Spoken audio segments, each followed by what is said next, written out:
अस्सलाम वालेकुम रहमतुल्लाहि वबरकातुहू। मिलातुल सैयद लाला साहब राजा साहब शेख। मुस्लिम तंजीमें, मुस्लिम संगठनाएं चलाना है तो उलेमाओं से, मौलानाओं से साबिक़ा भी ज़रूरी है, उनकी इज़्ज़त और एहतराम भी ज़रूरी है। मगर तौर पे हमने अनुभव महसूस किए हैं वो अलग हैं। मुद्दा Madani group of companies, Madani group of institution, Madani group of religious, नहीं, महमूद मदनी का मामला है। महमूद मदनी के बारे में मैंने 6 महीने पहले पोस्ट की थी कि जनाब का जो कुछ भी वक्तव्य होता है वो 3-4 उसके मतलब निकलते हैं, और वो जो मिठास है बोलने में, उस मिठास का सीधे तौर पे आप मिठास के शब्द से संबंध नहीं जोड़ सकते। ताज़ा मामला उनका बयान पर का है। उन्होंने NRC पर बयान दिया है, और असादुद्दीन ओवैसी, जिसे मैं शेरवानी कहता हूँ, मैं शेरवानी का ना समर्थक हूँ, ना विरोधक हूँ, ना उनका मैं पार्टी का कोई चाहता हूँ। लेकिन मुस्लिम होने के नाते, एक ऑर्गेनाइजेशन चलाने वाले अध्यक्ष के नाते, उनके बयानात की मुझे बड़ी चिंता होती है। महमूद मदनी ये जमीयत उलेमा हिंद के मदनी महमूद ग्रुप के अध्यक्ष हैं, और उनका दूसरा धड़ा उनके चचा अरशद मदनी हैं। दोनों मौलाना हैं, अपनी मौलाना में भी और राजनीति में भी पैठ रखते हैं। उनकी बातों को कीमत है, उनकी सभाएं होती है, उनके जो भी जुमले आते हैं वो बेहद रिलीजियस होते हैं। लेकिन जो महमूद मदनी के बयानात हैं बड़े घातक आते हैं। रिलीजियस बयानात के पहले हम उनके NRC के बयानात को लेंगे। उन्होंने पहले भी NRC का समर्थन किया है और CAA का समर्थन किया है। मैं आपको सीधे तौर पे बोलूं कि भारतीय जनता पार्टी जो भी कानून लाएगी, तुम्हारे यानी मुसलमानों के सत्यानाश के कानून लाएगी, क्योंकि भारतीय जनता पार्टी भारत को हिंदू राष्ट्र बनाना चाहती है, तो वहाँ पे आपका अस्तित्व ज़ीरो है। ऐसे में उन्होंने NRC लाने की बात कही। असम में वो चालू हो गया। असम में अब आधार कार्ड की तत्काल प्रभाव से मान्यता रद्द की गई है, और फिर से आधार कार्ड के लिए नए कागजात मांग रहे हैं, जिसमें मुसलमानों को परेशानी आना, सबब होना ज़रूरी है, मुश्किल है।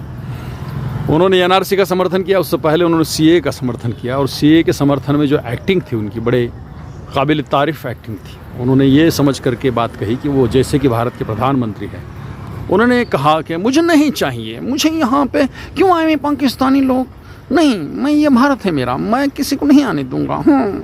मतलब वो ऐसा बता रहे थे कि वो भारत के राष्ट्रपति हैं, और वो वही सब कुछ हैं, और वही यहाँ के प्रोड्यूसर डायरेक्टर हैं, ऐसा बता रहे थे। मतलब भारत का जो CAA का कानून है वो मुसलमानों को छोड़कर बना है, इतनी सी भी बात उनके शायद समझ में नहीं आई। भारत ने जो CAA का कानून बनाया और अमल में लाया है, उसमें बौद्ध, जैन, हिंदू, पारसी, सिख, इनको भारत की नागरिकता दी जाएगी, जो बांग्लादेश से आते हैं, अफ़गानिस्तान से आते हैं, पाकिस्तान से आते हैं। उसमें एक भी मुसलमान को नागरिकता नहीं दी जाएगी, उलटता बांग्लादेशी समझ के भारत के लोगों को हकाला जाएगा। अब ऐसा घातक बयान देने वाला हमारा मौलाना है, और वो मौलाना कद्दावर पदों पे है। अब मेरे ज़मीन को खोदने का काम है कि नहीं? As a citizen of India, as a Muslim, this is very extremely condonable language. बहुत घातक बयान है। उसके बाद उनके बयानात हमेशा से संघ समर्थन के आते हैं। उनके बयानात कभी भी देखिए आप कि साधारण मुसलमान के हित में नहीं आते। उनका और एक बयान आया है असादुद्दीन ओवैसी के बारे में। उनकी AIMIM पार्टी है, ऑल इंडिया मजलिस इत्तेहादुल मुसलमीन, जो हैदराबाद में दारुस्सलाम में उनका हेडक्वार्टर है, और वो हैदराबाद से सांसद हैं, चुनाव जीतते हैं। उनके वालिद भी चुनाव जीतते थे। बड़ा मुश्किलों से वो व्यक्ति बड़ा हुआ है। मुसलमानों, Asaduddin Owaisi is a very intellectual person. He is a best politician. He has hold so many languages. He has commandable in the संसद भवन। वो अलग व्यक्तित्व है। और असादुद्दीन ओवैसी सिर्फ उनके घर पैदा हुए हैं सुल्तान सलाउद्दीन ओवैसी के, इसलिए भी नेता नहीं हैं। नेता बनने के लिए जो संघर्ष और गुण लगते हैं वो हमेशा दौरे पर रहते हैं, हमेशा रिएक्ट होते हैं, हर बात पे स्टडीड बात करते हैं। ऐसे व्यक्ति के बारे में मौलाना मदनी ने दोबारा बयान दिया है, और जो बयान दिया है वो मुसलमानों में फूट डालने वाला बयान है। उन्होंने ये कहा कि मुसलमानों को इस पार्टी से दूर रहना चाहिए और मैं असादुद्दीन ओवैसी के राजनीति से ये तोड़ता हूँ, मतलब मैं 100% उनके ख़िलाफ़ हूँ।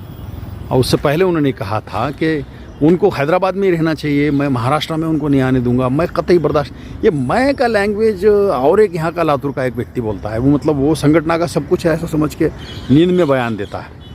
मौलाना भी ऐसा ही शायद नींद में बयान देते हैं। मुझे नहीं चाहिए, मैं नहीं बर्दाश्त करता, मुझे ये नहीं चलेगा। आप कौन है आप? क्या मतलब क्या है आपका पैठ क्या है? एक MP होने के लिए आप ये सब कर रहे हैं? जो व्यक्तित्व, जो पर्सन, जो इंसान इतना खुदगर्ज हो कि अपनी सोसाइटी को आग में धकेल दें, अपने सोसाइटी को समझाने के बदले, अपनी सोसाइटी को उसके लॉ के बारे में, उसके कंसेप्ट क्लियर करने के बदले उनको धुंधली ऐसी आंधी में ढकल देना, ये महमूद मदनी का काम है।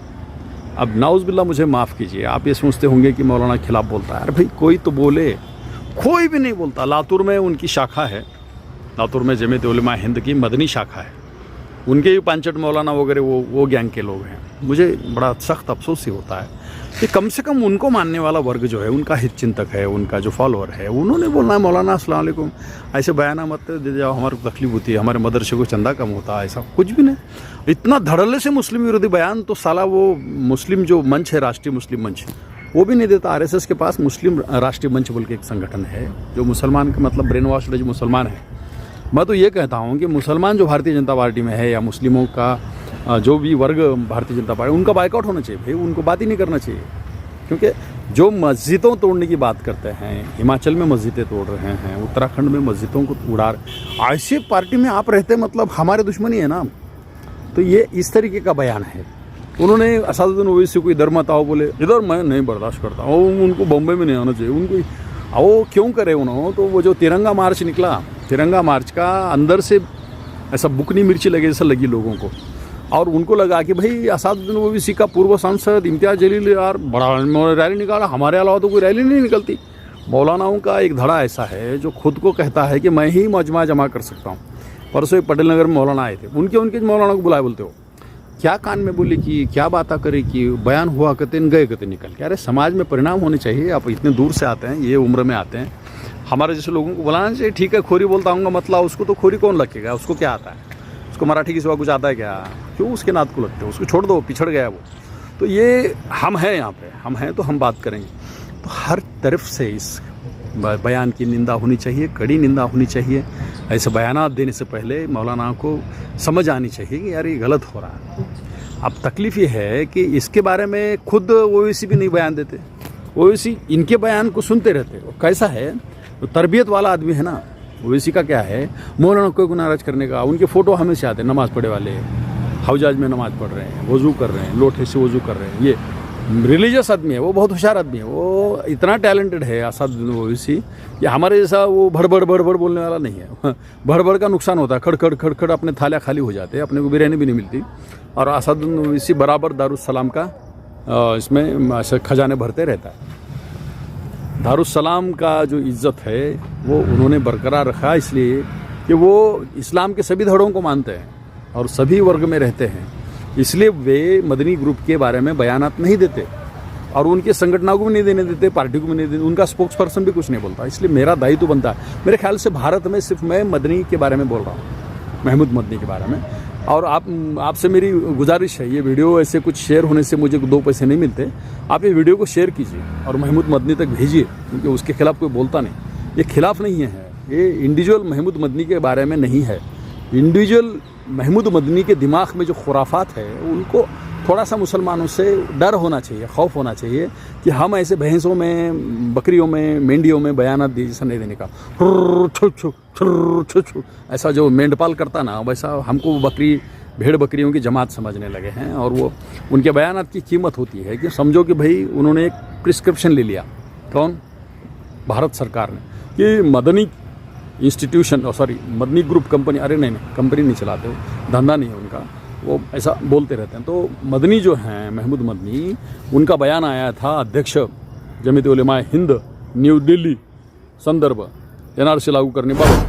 मौलानाने NRC लागू करण्याबद्दल आव्हान केल्यामुळे आम्ही त्यांच्या अमल करणार आहोत आणि मुस्लिम समाज फार खुश आहे NRC लागू झाल्यामुळे मुसलमानामध्ये घराघरापर्यंत